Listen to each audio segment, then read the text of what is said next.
승무원님, 여기 이상한 냄새가 난다고요. 도쿄에서 스페인 마드리드로 향하던 비행기 안에서 승객들이 이상한 냄새가 난다며 승무원에게 소리치고 있습니다. 잠시 후 승객들 한 명씩 머리에 두통을 호소하여 자리에 쓰러지고 있는데요. 대체 이 비행기 안에서 무슨 일이 벌어진 것일까요? 오늘의 사연 시작합니다. 안녕하세요. 제 이름은 마리아 로드리게스예요. 알바트로스 항공에서 승무원으로 일한 지 벌써 7년이 됐어요. 매일 아침 저는 정확히 5시 30분에 일어나고 있었어요.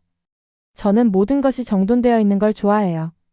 집을 나서기 전 비행 가방을 3번이나 확인하면서 모든 게 다 있는지 살펴봤어요.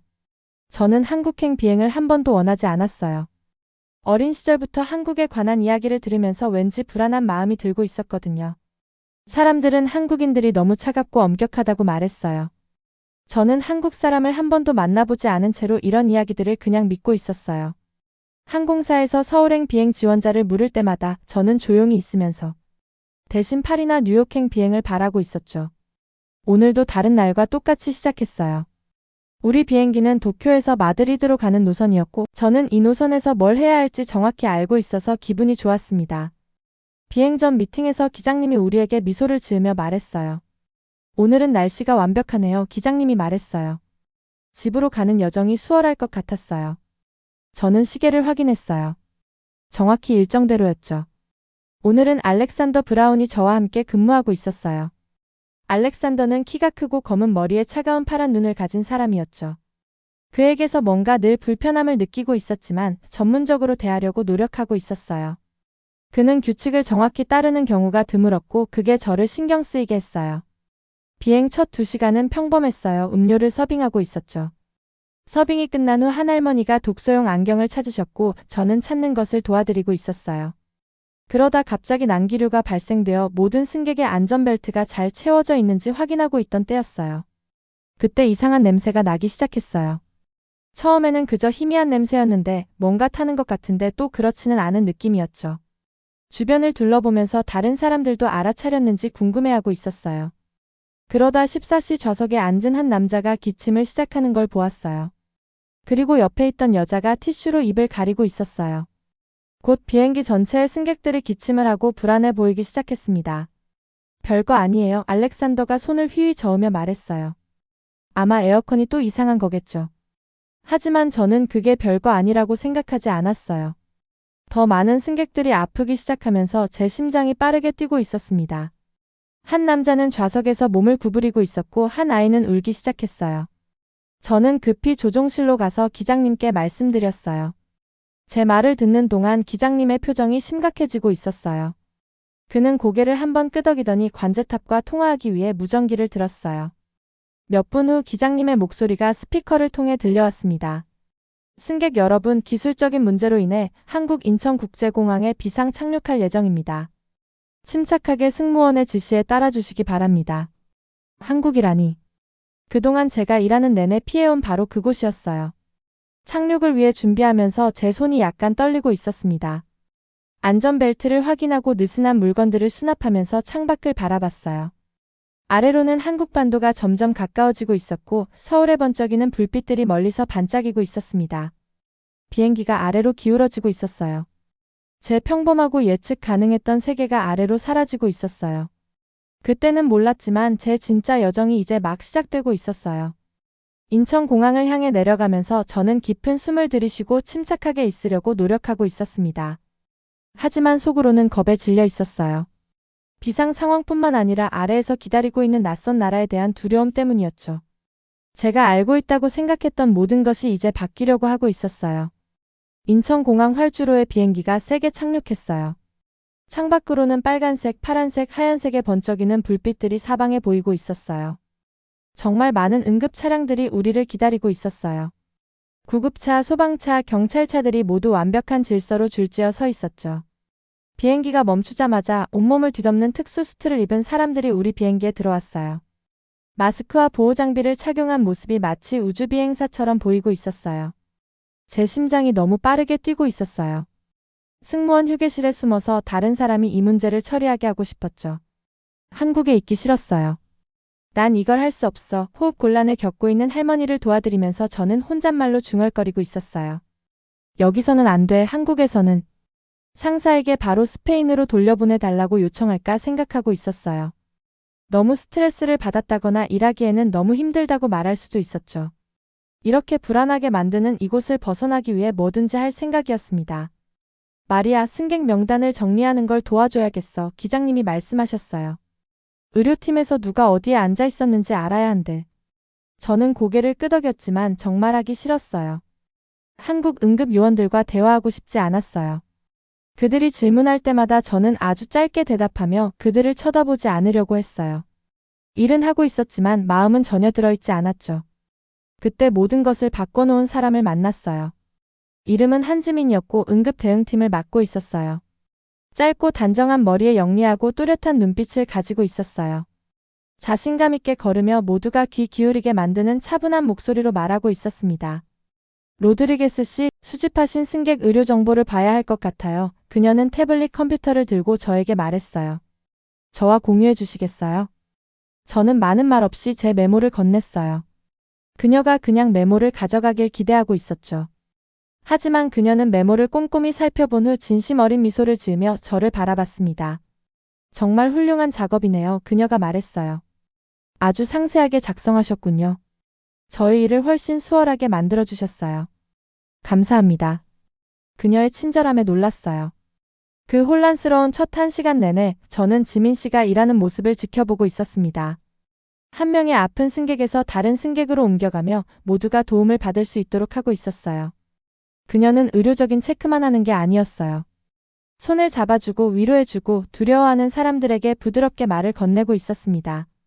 연결 비행을 놓쳤다며 화를 내는 사업가가 소리를 지르기 시작했을 때도 지민 씨는 화내지 않았어요. 그의 말을 듣고 고개를 끄덕이며 너무나 친절하게 말해서 결국 그 남자가 그녀에게 사과하게 됐죠. 환자들을 의료센터로 옮기는 작업을 함께하면서 저는 궁금해서 질문을 할 수밖에 없었어요. 이 모든 일이 벌어지는 와중에 어떻게 그렇게 침착할 수 있나요? 지민 씨는 대답하기 전에 제 질문을 곰곰이 생각하고 있었어요. 사람들이 두려워할 때는 두 가지가 필요해요. 자기가 하는 일을 아는 사람과 자신을 신경 써주는 사람이요. 저는 둘 다 되려고 노력하고 있어요. 그녀의 말이 저를 생각하게 만들었어요. 밤이 계속되면서 저는 지민 씨가 각각의 문제를 어떻게 처리하는지 지켜보고 있었습니다. 그녀는 체계적이고 효율적이면서도 따뜻하고 배려심이 넘쳤어요. 한국 공무원에게 기대했던 모습이 아니었죠. 정말 전혀 예상하지 못했던 모습이었어요. 한 젊은 간호사가 아무 말 없이 그저 작은 친절의 미소만 지으며 뜨거운 차 한 잔을 건넸을 때 제 안에서 뭔가가 바뀌는 걸 느꼈어요. 저는 한국 사람들이 차갑고 불친절할 거라고 너무나 확신하고 있었거든요. 제가 보고 있는 모든 것이 다른 모습을 보여주고 있었어요. 하지만 여전히 집에 가고 싶었어요. 여전히 어색하고 불편함을 느끼고 있었죠.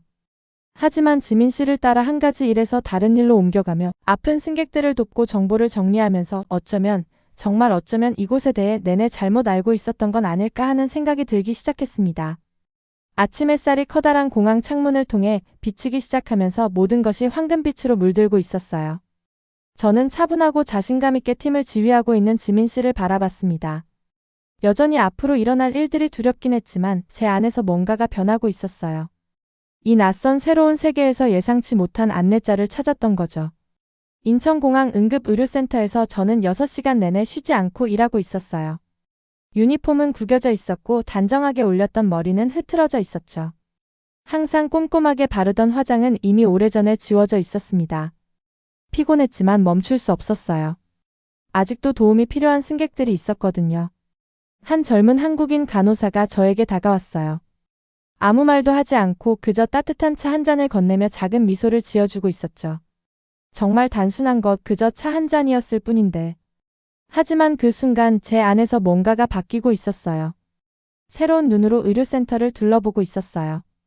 더 이상 이상한 외국인들이 보이지 않았어요. 아픈 사람들을 돕기 위해 열심히 일하는 의사들이 보였고 부드러운 손길로 환자들을 살피는 간호사들이 보였죠. 담요를 가져오고 걱정하는 가족들에게 전화를 걸어주는 공항 직원들도 보였어요. 결국 그들도 저와 크게 다르지 않았던 거예요. 바로 그때 알렉산더가 방으로 성큼성큼 들어왔어요. 그의 유니폼은 여전히 완벽했고 주름 하나 없이 깔끔했죠. 얼굴은 화가 나서 빨개져 있었습니다. 이건 말도 안 돼. 그가 소리치고 있었어요. 이 사람들은 마치 우리가 뭔가 잘못한 것처럼 우릴 신문하고 있다고. 마치 우리가 범죄자인 것처럼. 저는 한국인 의료진들을 지켜보고 있었어요. 그들은 그의 큰 소리를 들었지만 침착하게 계속 일하고 있었죠. 소리 지르거나 화내지 않았어요. 저분들은 그저 조심하는 거예요. 저도 놀라면서 말했어요. 승객들이 왜 아프게 됐는지 알아야 하니까요. 알렉산더가 그의 차가운 파란 눈으로 저를 뚫어지게 쳐다보고 있었어요. 언제부터 당신이 그들 편을 들기 시작한 거야? 하필 당신이 이 사람들이 어떤지 이해할 줄 알았는데. 그의 말이 우리 사이의 공기 중에 떠 있는 것 같았어요. 어제만 해도 저는 그에게 동의했을 거예요. 한국에 오는 것이 두려웠으니까요. 하지만 지금 모두가 얼마나 열심히 우리를 돕기 위해 일하는지 본 후에는 알렉산더의 말이 잘못되게 느껴지고 있었습니다. 이 사람들은 저는 천천히 말하고 있었어요. 우리가 착륙한 이후로 오직 친절하고 전문적이었을 뿐이에요. 알렉산더는 짜증나는 소리를 내더니 불만을 제기하겠다며 중얼거리며 밖으로 걸어가 버렸어요. 그가 가는 것을 지켜보면서 저는 중요한 걸 깨달았어요. 제가 선택을 했던 거죠. 더 이상 한국을 두려워하지 않고 새로운 사람이 되어가고 있었어요. 그 후로 새로운 도전들이 빠르게 찾아왔어요. 영어도 한국어도 못하는 울고 있는 여성이 도움이 필요했고 한밤중에 아픈 아이를 위한 특별한 약을 찾아야 했죠. 중요한 서류들도 정확하게 작성해야 했어요. 문제가 생길 때마다 저는 지민 씨와 그녀의 팀과 더 가깝게 일하고 있었어요. 그들이 일하는 방식을 배우기 시작했고 그들이 얼마나 철저하고 체계적인지 감탄하기 시작했습니다. 적응을 잘하시네요. 해가 뜨기 시작할 때 지민 씨가 말했어요. 모든 사람이 그렇게 빨리 생각의 방식을 바꿀 수 있는 건 아니에요. 저는 고개를 저었어요. 어렸을 때 들었던 이야기들 때문에 몇 년 동안 한국에 오는 걸 피해왔어요. 이제 여기 와보니 제가 알고 있다고 생각했던 모든 게 잘못된 것 같네요. 지민 씨는 제가 한 말에 기분 나빠하지 않았어요. 직접 가보기 전까지는 어떤 곳인지 알기 어려운 법이죠. 그날 늦게 조사관들이 도착했어요. 그들은 심각한 표정을 짓고 태블릿과 장비를 들고 있었죠. 비행기의 공기 시스템과 우리가 제공한 음식에 집중하고 있었어요. 그들이 모든 승무원들과 대화하고 싶다고 했을 때 저는 이상한 점을 발견했어요. 알렉산더가 매우 긴장하고 있었던 거죠. 손이 떨리고 있었고 계속해서 핸드폰을 확인하고 있었습니다. 모든 것을 신중하게 살펴봐야 해요. 제가 그들의 과정에 대해 물었을 때 수석 조사관이 설명했어요. 가장 명백한 원인부터 시작해서 점점 더 깊이 파고들죠. 점심 무렵에는 저는 지민 씨의 팀과 친구가 되어 있었어요. 그들은 저에게 한국어 단어를 가르쳐주고 가족 사진을 보여주고 있었죠. 하지만 알렉산더는 거리를 두고 있었어요. 그는 제가 한국 직원들과 대화하는 것을 지켜보며 찡그리고 있었고 승무원 아이디를 다시 확인하려는 보안 요원과 언쟁을 벌이고 있었어요. 왜 그는 조사를 그렇게 많이 방해하고 있는 걸까요? 저는 방 건너편에서 알렉산더를 지켜보며 지민 씨에게 궁금증을 털어놓고 있었어요. 숨길 것이 없는 사람들은 자세히 살펴보는 것을 신경 쓰지 않아요. 그녀는 간단하게 대답했어요. 그녀의 말이 저를 생각하게 만들었어요. 이 비상 상황에 그저 우연한 사고 이상의 뭔가가 있는 걸까요? 알렉산더의 이상한 행동, 그의 분노, 그의 긴장감, 그가 조사를 두려워할 이유가 있지 않다면 이 모든 게 말이 안 되는 거였어요. 하루가 끝나갈 무렵 저는 제 여정이 아직 끝나지 않았다는 걸 깨닫고 있었어요. 지민 씨와 그녀의 팀이라는 새로운 동료가 생겼고 알렉산더라는 잠재적인 적도 있었죠. 그리고 제 앞에 시험이 기다리고 있다는 느낌이 점점 커지고 있었어요. 충성심, 진실, 옳은 일을 하는 것에 대한 제 믿음을 시험할 그런 시험 말이에요. 비상 착륙한 지 이틀 후 저는 작은 회의실에 앉아 비행 기록을 살펴보고 있었어요. 눈은 피곤했지만 계속 일하고 있었죠. 무엇이 승객들을 아프게 만들었는지 찾아내는 데 도움이 되고 싶었거든요. 문이 열리고 지민 씨가 공항 보안 책임자와 경찰관 2명과 함께 들어왔어요. 그들의 표정이 무척 심각해 보이고 있었습니다. 제 심장이 점점 더 빠르게 뛰기 시작했어요. 로드리게스 씨, 당신의 동료인 브라운 씨에 대해 이야기를 나눠야 할 것 같네요. 보안 책임자가 말했어요. 그들은 찾아낸 증거들을 보여주고 있었어요. 비행기가 이륙하기 전 알렉산더가 식품 보관 구역에 들어가는 모습이 보안 카메라에 찍혀 있었죠. 그가 거기 있을 이유가 없었어요. 거기에 있어서는 안 되는 곳이었으니까요. 또한 그들은 알렉산더의 휴대폰에서 물품 배달에 관한 이상한 메시지들도 발견했어요. 가장 최악은 비즈니스석 승객들에게만 제공된 간식에서 위험한 물질을 발견했다는 거였죠. 브라운 씨가 당신의 항공사를 이용해 불법 약물을 운반하고 있다고 생각합니다. 보안 책임자가 설명하고 있었어요. 약물이 공기 중으로 누출되지 않았어야 했는데 그게 사고였던 거죠. 머릿속이 복잡하게 돌아가고 있었어요.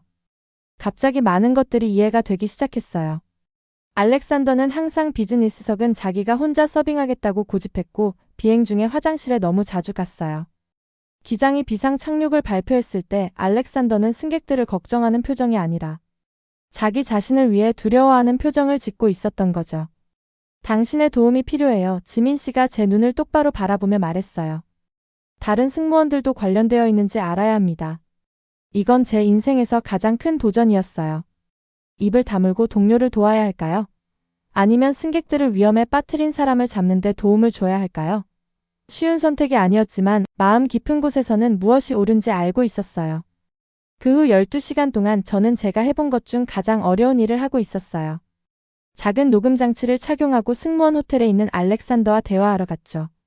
한국의 조사에 불만이 있는 척 연기하고 있었어요. 우리가 제공한 간식에 문제가 있다고 생각한다는 암시를 던졌어요. 알렉산더는 처음에는 의심스러워하고 있었지만 곧 자랑하기 시작했어요. 그는 저도 그처럼 유럽인이기 때문에 한국 당국에 대한 그의 불만을 공유할 거라고 생각하고 있었던 거죠. 그들은 절대 아무것도 증명하지 못할 거야. 그가 등골이 서늘하게 만들 정도의 미소를 지으며 말했어요. 주요 물품은 우리 여객기에 없었어. 그건 그냥 주의를 돌리기 위한 거였고 진짜 약물은 화물기에 있었지. 그의 고백이 녹음에 명확하게 담겨 있었어요. 그날 밤 여러 나라의 경찰들이 함께 알렉산더 씨와 관련된 사람들을 잡기 위해 협력하고 있었어요. 지민 씨의 사무실에서 알렉산더가 체포되는 모습을 지켜보고 있었어요. 그가 끌려나가면서 터미널 건너편에 있는 저를 보았죠. 그의 차가운 눈이 가늘어졌어요. 그는 제가 그를 잡는 데 도움을 줬다는 걸 알고 있었어요. 비록 이 일이 어려웠지만 그 대가로 소중한 무언가를 얻었어요. 인천에서의 셋째 날 아침, 공항 책임자가 제 도움에 대해 공식적으로 감사를 표했습니다. 그는 저에게 감사패를 주셨어요. 하지만 진짜 보상은 그 감사패가 아니었어요. 그건 제 안에서 바뀐 것이었죠. 한국에 대한 제 두려움과 거부감은 사라졌고 이 위기를 너무나 잘 처리한 한국 전문가들에 대한 존경심으로 바뀌어 있었습니다. 당신은 두려워하는 대로가 아니라 진짜 모습 그대로 사물을 보고 있네요. 공항 식당에서 아침을 먹으며 지민 씨가 말했어요. 그건 드문 자질이에요. 저는 그녀의 말을 곰곰이 생각하고 있었어요. 저는 이야기와 고정관념 때문에 몇 년 동안 한국을 피해왔어요 라고 인정했어요. 정말 시간 낭비였네요. 낭비가 아니에요. 그녀가 친절하게 말했어요. 어쩌면 당신은 위기 상황에서 한국에 오게 될 필요가 있었던 거예요. 우리가 비상 상황에 어떻게 실제로 대응하는지 볼 수 있도록요. 가장 큰 보상은 관계자들의 감사나 제 항공사의 칭찬이 아니었어요. 그건 제 마음속의 변화였죠. 저는 단지 범죄 사건뿐만 아니라 제 자신의 깊은 편견도 마주하고 있었던 거예요. 이전보다 세상을 더 명확하게 보게 되었어요. 차를 마시며 공항 전체로 퍼지는 아침 햇살을 바라보고 있을 때 저는 어쩐지 더 가벼워진 느낌이 들었어요. 제가 짊어지고 있는지도 몰랐던 편견의 무게가 제 어깨에 들려 있었거든요. 그 자리에는 새로운 것이 자리 잡고 있었어요. 이해와 존중 그리고 지혜의 시작이었죠. 비상 착륙 후 2주가 지나고 알바트로스 항공사는 마침내 우리 승무원들에게 일상 업무로 복귀해도 된다고 알려왔어요. 조사는 여러 나라로 확대되고 있었어요. 알렉산더의 밀수 조직원들이 하나둘씩 잡히고 있었죠. 저는 여러 나라 경찰들과 이야기를 나누며 우리 항공사에서 알렉산더를 도왔을지도 모르는 다른 사람들을 찾는 데 도움을 주고 있었어요. 마드리드로 돌아가는 비행기 게이트에 서서 인천공항의 활주로를 바라보고 있었어요. 이상하게도 떠나고 싶지 않았습니다. 오랫동안 두려워했던 이곳이 이제는 친숙하게 느껴지고 있었어요. 공항 직원들은 제 이름을 알고 미소로 인사하고 있었고 저는 어디에서 가장 맛있는 김치를 먹을 수 있는지 책을 읽기 위한 조용한 구석을 어디서 찾을 수 있는지 알고 있었죠. 떠나기 전날 밤 지민 씨가 작별 인사를 나누기 위해 저를 저녁 식사에 초대했어요. 더 오래 머물 수도 있어요. 그녀가 제안했어요.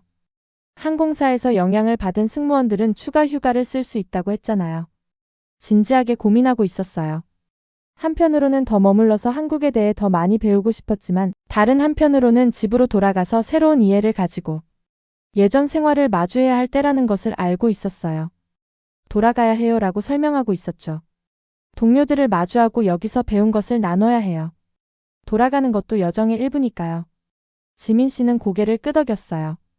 그녀는 제가 무슨 말을 하는지 이해하고 있었습니다. 진짜 시험은 한국에서 마음을 바꾸는 게 아니라 일상으로 돌아갔을 때 그 변화를 유지하는 거예요. 마드리드로 가는 비행은 순조로웠지만 제 생각은 복잡하게 흐르고 있었어요. 시간이 흐를수록 예전의 편견을 공유하던 동료들과 함께하게 되면 예전 사고방식으로 돌아가지 않을까 궁금해하고 있었어요. 한국에서 배운 모든 것이 익숙한 환경으로 돌아가면 사라질까 걱정하고 있었어요. 마지막 시험은 마드리드에서의 승무원 회의에서 찾아왔어요. 제가 회의실에 들어서자 모두가 조용해졌습니다. 모든 시선이 저를 향하고 있었어요. 저는 알렉산더를 잡는 데 도움을 준 사람이었죠. 몇몇은 존경의 눈빛으로, 다른 이들은 불확실한 표정으로 저를 바라보고 있었어요. 운영 책임자가 목을 가다듬었어요. 로드리게스 씨, 인천 사건에 대한 경험을 팀과 나누고 싶으세요? 자리에서 일어나 회의실 주위를 둘러보고 있었어요. 이 순간은 다른 사람들이 저를 어떻게 볼지 뿐만 아니라 앞으로 제가 스스로를 어떻게 볼지를 정의할 순간이었어요. 한국에서의 경험으로 새로운 사람이 완전히 되어갈 기회였거든요. 인천공항에서 일어난 일은 저를 바꿨어요. 단지 범죄 활동을 밝혀냈기 때문이 아니라 제 잘못된 생각들과 마주했고 그것들이 현실에 근거가 없다는 것을 발견했기 때문이에요. 그들에게 한국의 응급대응 시스템에 대해 말했어요. 최신 기술과 진정한 인간적 친절함을 어떻게 결합했는지에 대해서요. 지민 씨의 리더십 스타일과 위기 상황을 다루는 방법에 대해 그녀에게서 배운 것을 설명했어요. 제 자신의 편견이 알렉산더의 활동에 대한 진실을 보는 것을 거의 방해할 뻔했다고 설명하고 있었어요. 7년 동안 저는 유럽 노선만 요청해 왔어요 라고 말했어요. 직접 경험한 것이 아니라 들은 고정관념 때문에 아시아 목적지를 피해왔죠. 오늘부터 그건 끝이에요. 저는 공식적으로 서울을 제 정기 비행 일정에 포함시켜 달라고 요청할 거예요. 회의실은 잠시 조용했다가 질문들이 쏟아져 나왔어요.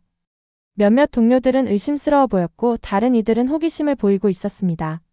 몇 명은 제가 그들도 믿고 있던 생각들에 도전했을 때 불편해 보였어요. 하지만 저는 새로운 이해 속에서 굳건히 서서 옛날 사고 패턴으로 끌려가는 것을 거부하고 있었어요. 그날 저녁 지민 씨에게서 이메일을 받았어요. 간단하게 이렇게 써 있었어요. 여정은 결코 끝나지 않아요. 단지 방향을 바꿀 뿐이죠. 첨부 파일로는 유럽과 아시아 항공사 간의 문화 교류 프로그램에 대한 정보가 있었어요. 그걸 읽으며 미소 짓고 있었어요. 이제 제 여정이 끝나지 않았다는 것을 이해했어요. 그저 진화한 거였죠. 제가 돌아온 세상은 같았지만 저는 영원히 변해 있었습니다. 제 편견들은 단지 한쪽으로 치워진 게 아니라 실제 지식과 진정한 존중으로 대체되어 있었어요. 제가 두려워하던 곳에 비상 착륙한 것이 이제 인생에서 가장 중요한 여정이 되었던 거예요. 편견에서 이해로, 두려움에서 존중으로, 고립에서 연결로 가는 여정이었죠. 교류 프로그램 신청서를 작성하면서 중요한 사실을 깨닫고 있었어요. 진정한 영웅의 여정은 결코 완전히 끝나지 않는다는 거였죠. 우리가 넘는 각각의 경계는 변화를 기다리는 또 다른 평범한 세계로 이어지고 있었어요. 각각의 멘토는 우리를 최종 목적지가 아니라 우리 자신의 변화 능력으로 안내하고 있었어요. 그리고 저 마리아 로드리게스는 한때 경직된 사고와 문화적 편견으로 정의되었던 사람이 이제는 세계사이를 여행하는 사람이 되어 다음 비행에서 기다리고 있을 모험을 위해 준비되어 있었습니다. 오늘의 사연은 여기까지입니다. 사연이 즐거우셨다면 구독과 좋아요, 알림 설정 부탁드려요. 여러분의 버튼 하나로 영상 제작에 큰 힘이 됩니다. 다음에 더 큰 감동적인 사연으로 찾아뵙겠습니다.